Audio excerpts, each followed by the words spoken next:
चलिए जानते हैं आज के देश और दुनिया के महत्वपूर्ण 20 बड़ी खबरें सिर्फ 5 मिनट में। पर अभी तक आपने इस वीडियो को लाइक नहीं किए हैं तो लाइक कर लीजिए, चैनल पे नए हैं तो चैनल को सब्सक्राइब कर लीजिए। तो चलिए वीडियो को स्टार्ट करते हैं।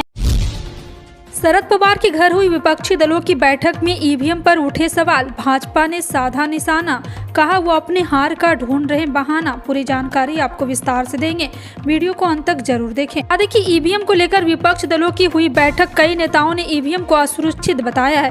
राष्ट्रवादी कांग्रेस पार्टी के प्रमुख शरद पवार के दिल्ली स्थित निवास पर हुई बैठक में कांग्रेस नेता दिग्विजय सिंह बोले, देश के सभी विपक्षी दल ईवीएम से चुनाव कराने के खिलाफ हैं। उन्होंने कहा है कि चुनाव आयोग ने माना है कि यह दूसरे सॉफ्टवेयर से ऑपरेट हो सकती है। एनसीपी प्रमुख पवार ने इस बैठक के लिए विपक्षी दलों को पत्र लिखा था। उन्होंने कहा था कि एक्सपर्ट का मानना है कि किसी भी चिप वाली मशीन को आसानी से हैक किया जा सकता है। प्रधानमंत्री नरेंद्र मोदी ने मुस्लिमों के सबसे पवित्र महीने रमजान की बधाई दी है। उन्होंने ट्वीट कर कहा है कि मैं रमजान के मौके पर देशवासियों को बधाई देता हूं और कामना करता हूं कि यह पवित्र महीना रमजान से समाज एकता और भाईचारे की भावना विकसित करे। दिल्ली समेत देश के बाकी हिस्सों में आज से रमजान की शुरुआत हो रही। चांदनी चौक स्थित फतेहपुर मस्जिद के शाही इमाम मौलाना मुफ्ती मुकर्रर अहमद ने बताया था कि दिल्ली, उत्तर प्रदेश, बिहार, तेलंगाना समेत आज से ही रमजान की शुरुआत मानी जाएगी। इस्लाम में यह पवित्र महीना 29 या 30 दिन का होता है। लोकसभा चुनाव के लिहाज से उत्तर प्रदेश हर पार्टी के लिए सबसे महत्वपूर्ण राज्य है। इस वजह से बीजेपी के खिलाफ विपक्षी दल यूपी में मोर्चाबंदी करने का प्रयास कर रहे हैं। खास तौर पर समाजवादी पार्टी गठबंधन के साथ कई दल जुड़ रहे हैं। इस गठबंधन में अब अखिलेश यादव के साथ नीतीश कुमार के भी जुड़ने की चर्चा है। दरअसल इस चर्चा की शुरुआत जेडीयू के राष्ट्रीय अध्यक्ष ललन सिंह के बयान से हुई थी। बीते दिनों ललन सिंह ने लोकसभा चुनाव में जेडीयू के सपा गठबंधन के साथ जाने के संकेत दिए थे, जिसके बाद जयंत चौधरी और अखिलेश यादव ने भी इस पर प्रतिक्रिया दी। और इस बीच जेडीयू ने यूपी में एक बड़ा बदलाव किया और राज्य में केसी त्यागी के जगह धनंजय सिंह को जेडीयू का राष्ट्रीय महासचिव बना दिया।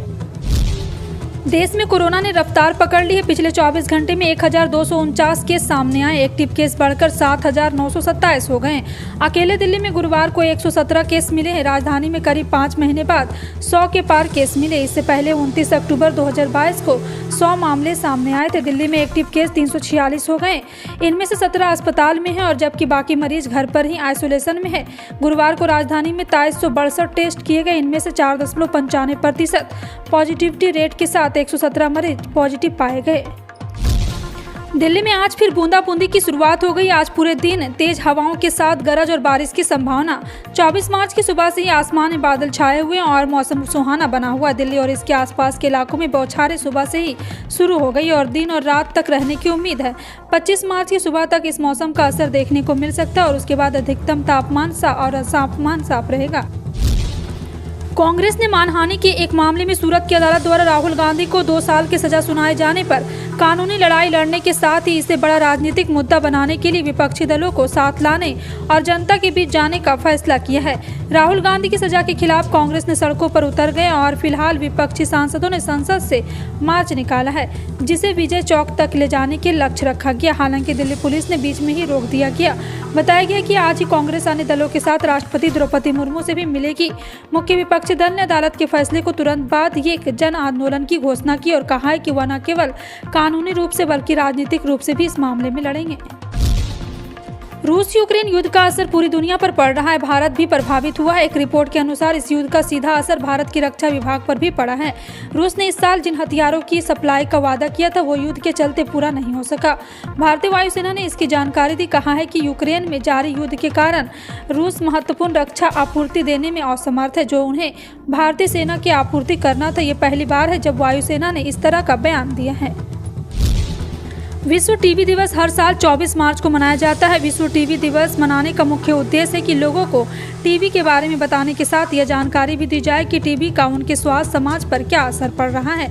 बता दें कि फेफड़े की टीबी मरीजों के लिए जानलेवा साबित हो रही है। इससे हर साल 5 से 7% मरीजों की जान जा रही है। चिंता की बात यह है कि इसके मरीज दोनों फेफड़े खराब होने के बाद बीआरडी में इलाज के लिए पहुँच रहे हैं। उत्तर प्रदेश के वाराणसी में वन वर्ल्ड टीबी समिट में केंद्रीय स्वास्थ्य मंत्री डॉक्टर मनसुख मांडविया ने लोगों को संबोधित किया। उन्होंने कहा है कि आज विश्व टीबी दिवस और जब भी हम इस बारे में बात करते हैं तो हमेशा इस बीमारी पर जीत के बारे में सोचते हैं। कर्नाटक विधानसभा चुनाव से पहले राज्य सरकार ने शिक्षा और नौकरियों में SC/ST आरक्षण बढ़ाने का फैसला किया है। राज्य में अनुसूचित जाति और अनुसूचित जनजाति के लिए शिक्षा और रोजगार में आरक्षण बढ़ाने के लिए कर्नाटक सरकार ने गुरुवार को केंद्र सरकार को प्रस्ताव पेश किया। कर्नाटक सरकार ने गुरुवार को संविधान की 9वीं अनुसूची में कर्नाटक अनुसूचित जाति और अनुसूचित जनजाति के आरक्षण राज्य सेवाओं को नियुक्ति पद अधिनियम 2022 को शामिल करने के लिए केंद्र सरकार से प्रस्ताव भेजा है और यह कदम आगामी कर्नाटक विधानसभा चुनाव से कुछ महीने पहले आया है। कर्नाटक सरकार के अनुसार यह अधिनियम कर्नाटक राज्य में शैक्षिक संस्थाओं सीटों के आरक्षण राज्य में अनुसूचित जाति और अनुसूचित जनजाति के व्यक्तियों के लिए है। फिलहाल आपका इन सभी खबरों पर क्या कहना है, कमेंट सेक्शन में टाइप करके जरूर बताएं। इसी तरह की पल पल की अपडेट जानने के लिए जुड़े रहें आप अपने NTS न्यूज चैनल से। मिलते हैं अगली बड़ी खबर में, तब तक के लिए जय हिंद।